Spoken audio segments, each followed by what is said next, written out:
Wow, look at that guy. This must be an old police station. Wow. I don't in general condone violence, but there is of course a lawful form of violence that must be used in some circumstances, and frankly, some people just get what's coming to them. What we're watching here is UK Meet the Tyrants at the Bradford Police Museum. Let's see what happens.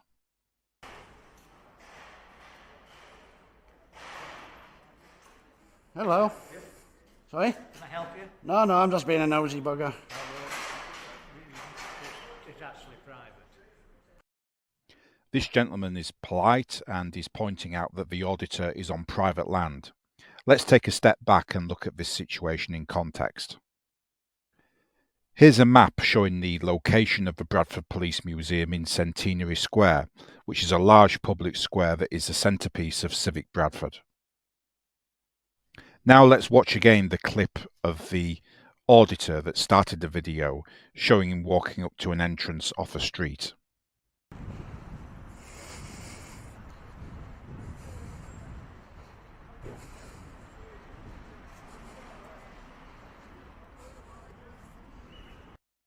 The auditor is on a street called Norfolk Gardens, which is the street marked here by the green arrow. And here is a view of Norfolk Gardens from the ground. The building to the right is Bradford City Hall building, basically the major civic building in the centre of Bradford. And the auditor goes into the entrance marked here by the yellow arrow. And here is a close-up of the entrance.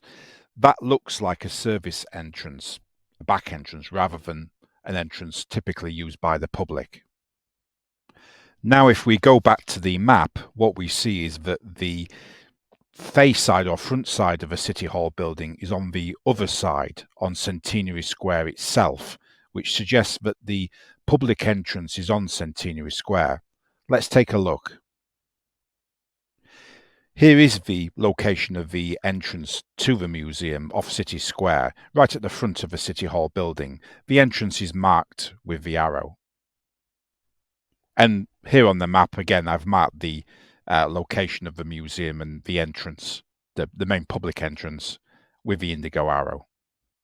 And here's a photograph of the entrance just in close-up. You can see it's not the same as the entrance that the auditor uses to access the building. So what we can tell from all this is that the auditor has entered the museum from the rear door, this door. Let's go back now to the video and pick it up where we left off, with the auditor speaking to the gentleman from the museum. Wow, look at that guy. This must be an old police station. Wow.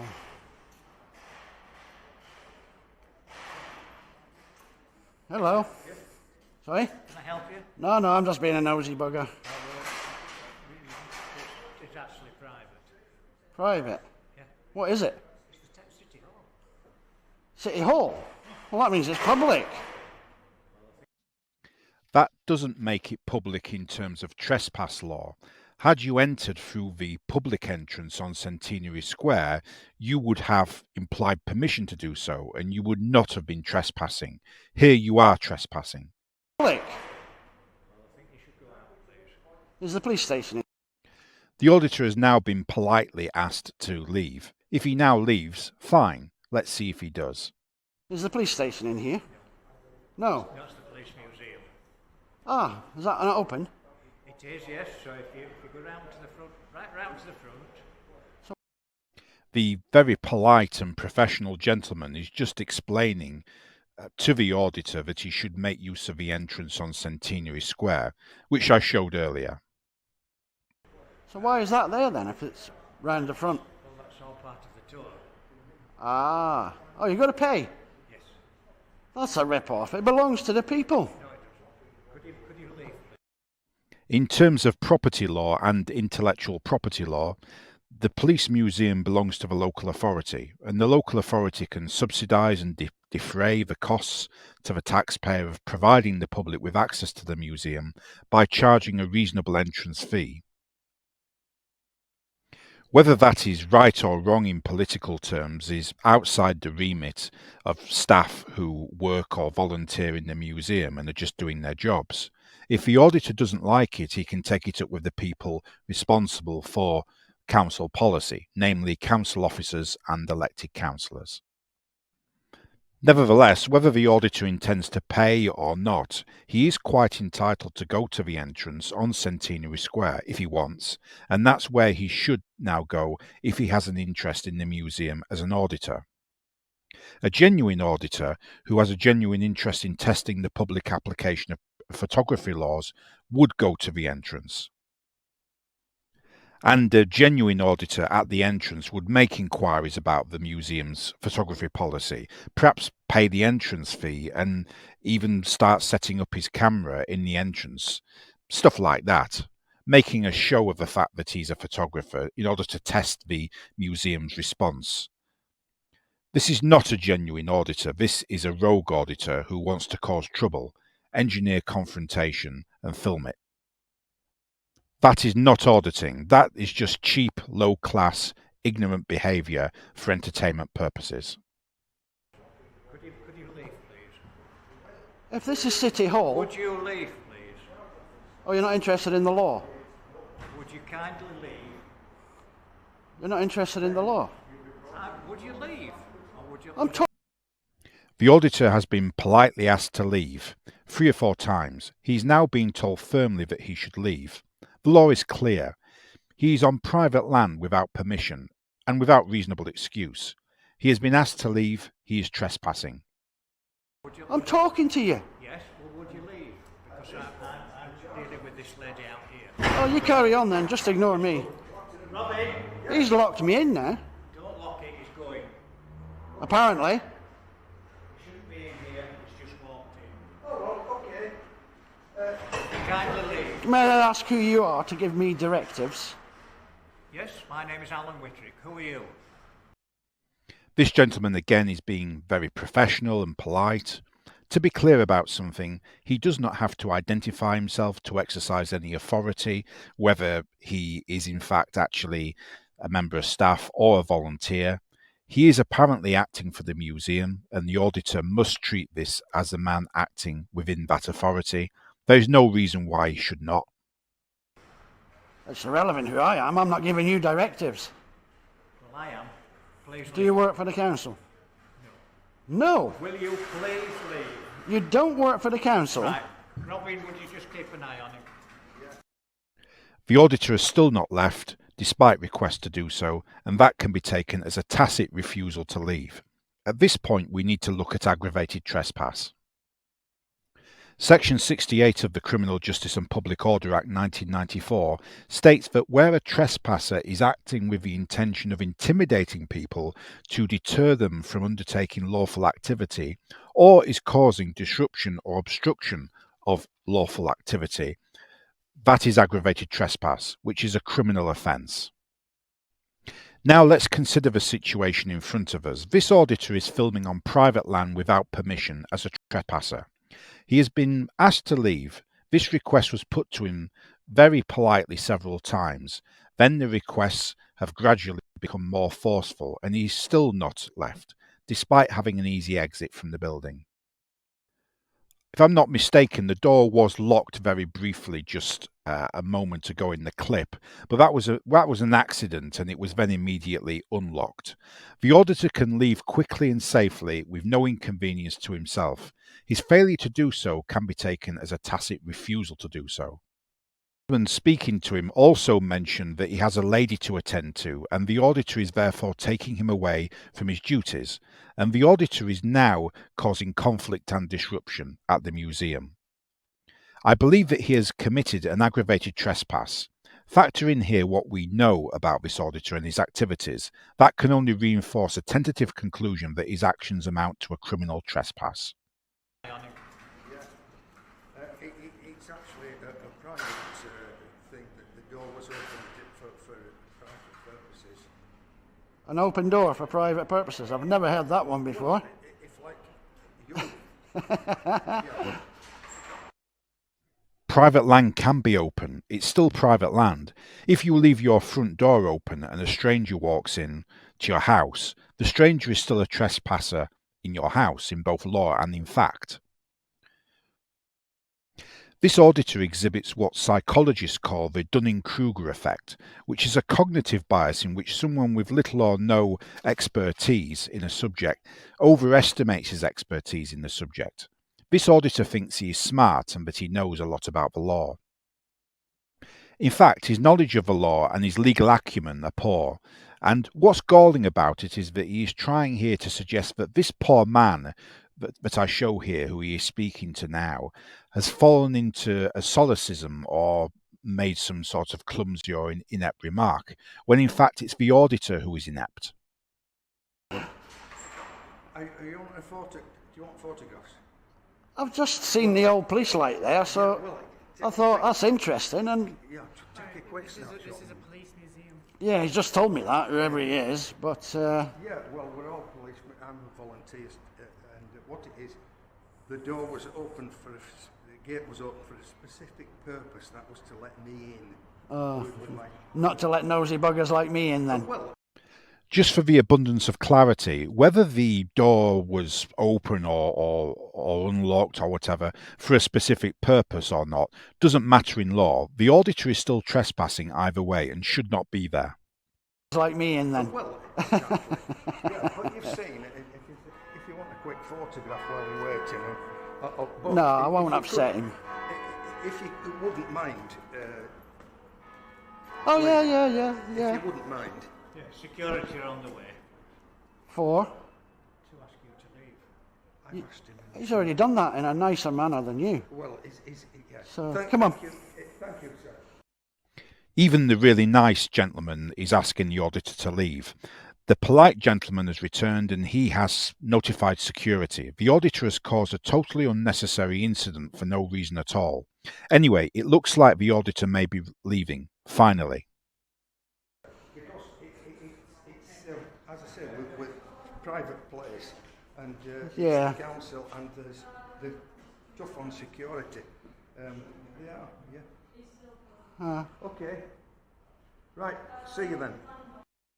The auditor still hasn't left.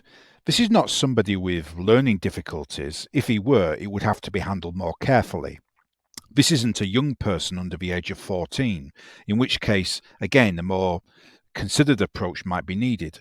This isn't somebody who is elderly and possibly mentally clouded or physically frail. This is not a foreigner who has just innocently got confused thinking this was an entrance to somewhere and stumbled in. All those examples would still be trespass, but it would be morally excusable. There are no signs outside that are worded in a way that could confuse a reasonable person and lead to a mistake. Moreover, the auditor isn't suffering from some serious debilitative mental illness. He's lucid, he comes across as lucid and reasonably aware of reality, even if his grip on the finer points of reality is questionable to non-existent. I see nothing to excuse what he is doing. See you then. Right, thank you very much. Okay. Bye. Thank you. You're welcome. Going now, sir, 'cause security are on the way down. Say again. Sir, you need to be going now because security are on the way down. Shouldn't be in here. If you'd like to leave, please. I was For the upteenth time, he is being asked to leave. Leave, please. just having a nice conversation with a chap. Not in here, I'm afraid. This is not open to public access. Well, it was in here. I was having a nice conversation with this chap in We're here. not having a nice conversation anymore. I'm asking you to leave. Oh. Please do so. If you don't leave, I will remove you from the premises. Really, that'll be interesting. Those words are of great significance, both to this video and to our discussion. That is a warning that has to be given before physical force can be used to eject a trespasser. Interesting. Get your hands off me. out. Get your fucking hands off me. All right. Get your hands off. Get out. Get your hands off. I was leaving. Who do you think you are? You were not leaving, and that was a perfectly reasonable use of force to remove you. The law decides on a case-by-case basis whether force is reasonable, so there is little in the way of judicial guidance on this question. It is always risky to use force in these circumstances due to the potential for an allegation of battery, technically known in England as assault by beating. But the force we've just seen used was just enough to eject the rogue from the premises. What we also saw in the clip was the auditor resisting. Given that the force used to eject him was reasonable, there is an argument to be made that the auditor committed an assault by beating when he grabbed hold of the man ejecting him. That would be contrary to Section 39 of the Criminal Justice Act 1988, which makes assault by beating an offence. The auditor may try to argue that he acted in self-defence, either because he wasn't trespassing in the first place, or because he was leaving. Well, he can't argue that he wasn't trespassing in the first place because he clearly was. So that leaves us with the argument that he was leaving anyway. But he wasn't leaving. His intention was clearly to stay for as long as possible in order to prolong a confrontation that would be entertaining to film for his audience. Think you are? Get your bloody hands off you. Don't you dare put your hands on me like that again. Get out. You're not even security. Fucker. There we see the auditor clearly resist further, trying to re-enter the premises and also threaten violence against the museum man. I believe first this reinforces the argument that this was an aggravated trespass, contrary to Section 68 of the Criminal Justice and Public Order Act 1994. Furthermore, by making threats of violence, the auditor is now committing a common assault, contrary to Section 39 of the Criminal Justice Act 1988. I'll be round to put a complaint in at the front about you.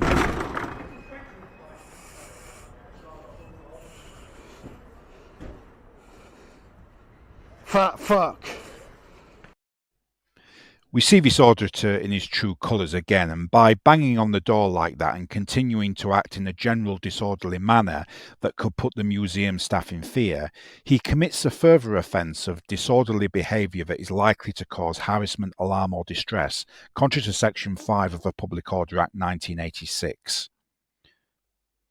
I should also note here that by capturing personal data, in this case the faces of museum staff, without the consent of a data controller, and I also know, because I know this auditor's real name and address, he is not registered as a data controller with the Information Commissioner's Office. That is a regulatory breach contrary to Regulation 2 of the Data Protection Charges and Information Regulations 2018. In summary, and to conclude, the museum staff dealt with the situation impeccably, and I have nothing but praise for them. I must especially commend the man who physically ejected the auditor. It was a brave thing to do, and it was done perfectly. The force used was reasonable and lawful, and apart from that, the auditor got what he deserved. The auditor committed 5 separate criminal offences in the space of 4.5 minutes. Aggravated trespass, contrary to Section 68 of the Criminal Justice and Public Order Act 1994. Assault by beating, contrary to Section 39 of the Criminal Justice Act 1988, and common assault, also contrary to the same Section 39. Disorderly behaviour likely to cause harassment, alarm or distress, contrary to Section 5 of the Public Order Act 1986. And unlawful obtaining of personal data, contrary to Section 170 of the Data Protection Act 2018. There is also an ongoing regulatory breach in that the auditor has failed to register as a data controller in breach of Regulation 2 of the Data Protection, Information and Charges Regulations 2018. The conclusion is that UK Meet the Tyrants is not an auditor. He is just someone engaged in criminal activity.